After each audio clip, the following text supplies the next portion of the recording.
Hindi ko ito matikman, guys. Diba? Hindi.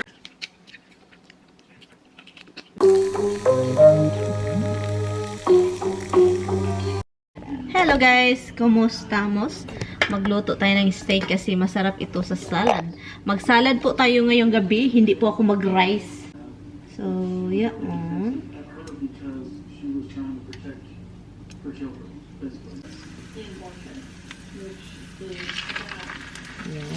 Isa-isa lang natin lutuin. O, diba? Dito sa Pilipinas, guys, I don't know, guys. Imposible kung andun ako sa Pilipinas, baka mawala na lang ako sa mundo, hindi ko ito matikman, guys. Diba? Hindi ko to matitikman. Kasi nga, iwan ko, swerte lang talaga ako. Oh, meron akong story sa steak, guys. Diba nakarating ako dito sa Amerika, 2008. Nagsama kami nung lalaking yun, March, April, and then May, wala na ako sa kanya. So, actually, almost 3 months. Almost 3 months kaming nagsama dito sa US. Yun lang yung pinagsamahan namin dito sa US. Dinala niya ako dito, nakatira kami sa apartment sa Florida, sa Pensacola, for 3 months. Kasi nga, hindi na okay yung relasyon namin. Dahil nga, iba pala siya. Basta kung nakita ninyo yung story ko. Pero ang story po sa steak at rice, yung lalaking yun is, ano po siya guys, every time na mag-grocery, kasi nga bago tayo, di ba, wala pa tayong karapatang, parang, ano muna tayo dyan, ano bang bilhin, kasi siya yung, di ba, wala tayong pera, sila yung so, hindi ako pala, toro. Pero one day, ako sa kanya ng steak, yung parang, gusto ko yung ganun.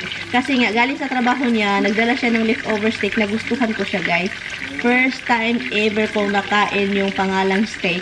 Nagustuhan ko. Sobrang sarap. So, yun. So, sabi ko, nag-grocery kami. Sabi ko, gusto ko ng steak. So, hindi ko pa kilala siya na ganyan pala siya. Yung parang sa pagkain.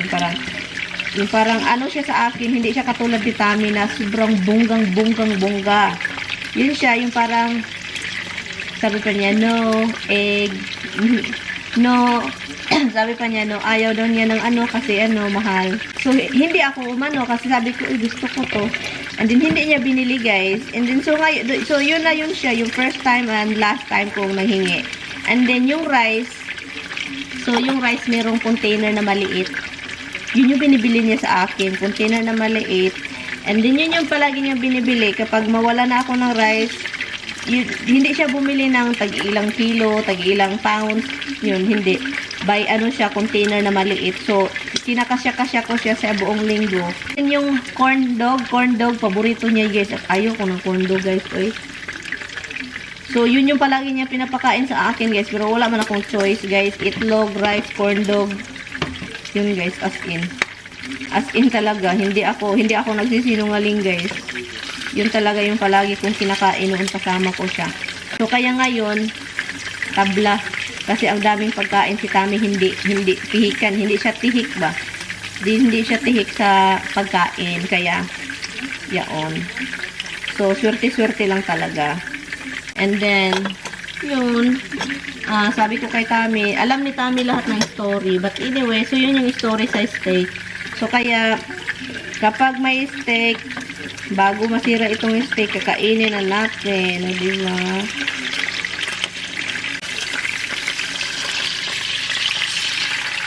Ang ganda. Ang ganda. Garlic. Yung oil, guys, amoy garlic na siya. Dahil nilagyan natin siya ng maraming garlic. So, yun. Hello, guys. Napagalitan na naman si Roxy kasi nga naging spoiled na sobra. Si Roxy at si Hab, silang dalawa. So, steak at salad po yung kakainin natin, guys. So, mag-enjoy. Go away! Get used to this, guys.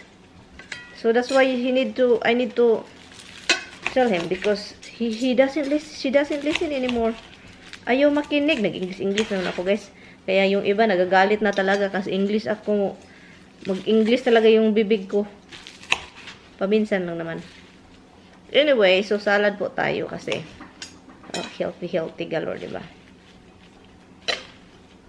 And yun, kain tayo. Yun yung story ng ano ko guys. Story ng about steak. 'Di ba? Na-istoryahan ta mo sa about sa steak. Sarap.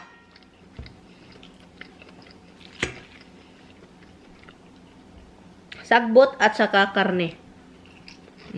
Asan ka maghanap niyan? Sa totoo lang, gustong-gusto ko yung rice. Kaso, kailangan natin yung salad kasi nga, hindi tayo magpalaging kumakain ng vegetables. Yung gulay.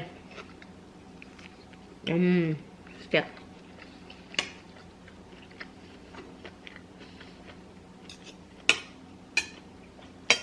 So, yun.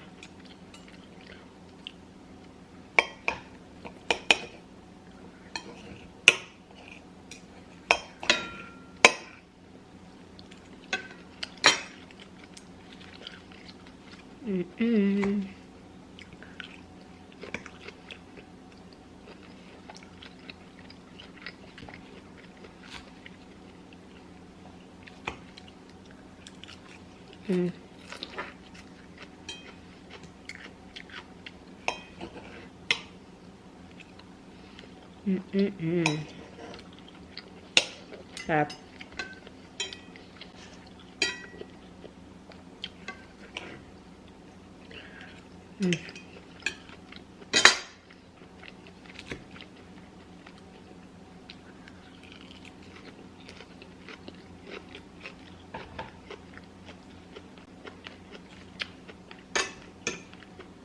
Nung nilagay ko sa salad is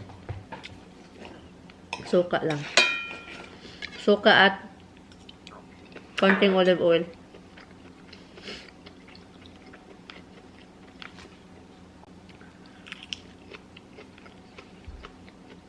Diba?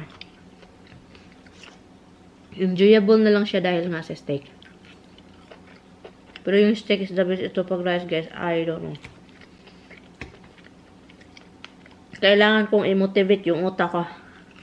Pag-isip ko na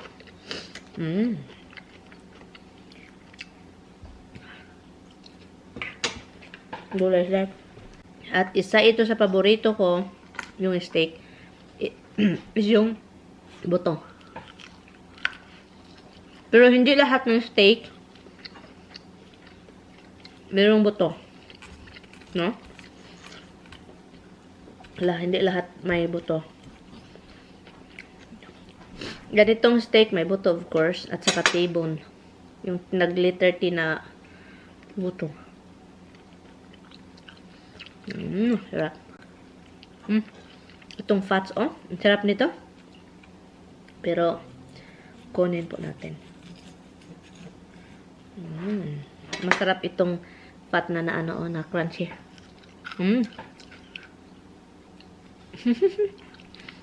Na crunchy na ano. Fat.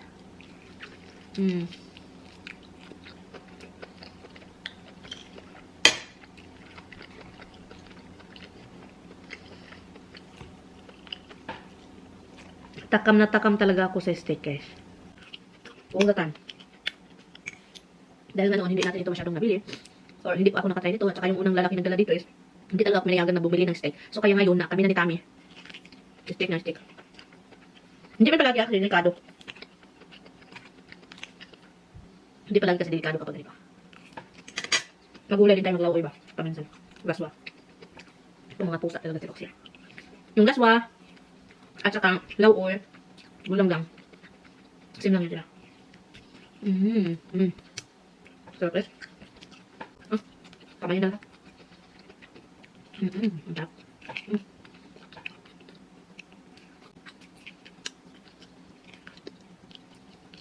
Sarap din eh. Grabe. Iba yung lasa. Basta nandito sa buto. Di ba? Salamat sa paninood. Nag-enjoy lang ako. Sabi pa na iba. Iba talaga yung lasa pag steak. Goodness.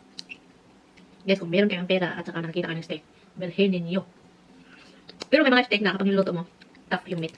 Mga ganitong steak na may taba-taba, konti. Yun yung ano yun, yung may mga stripe na taba sa gitna or sa labas.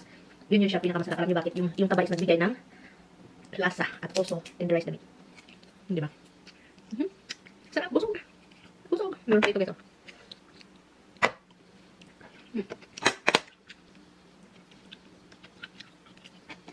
May garlic pa. Thank you guys for watching. Garlic.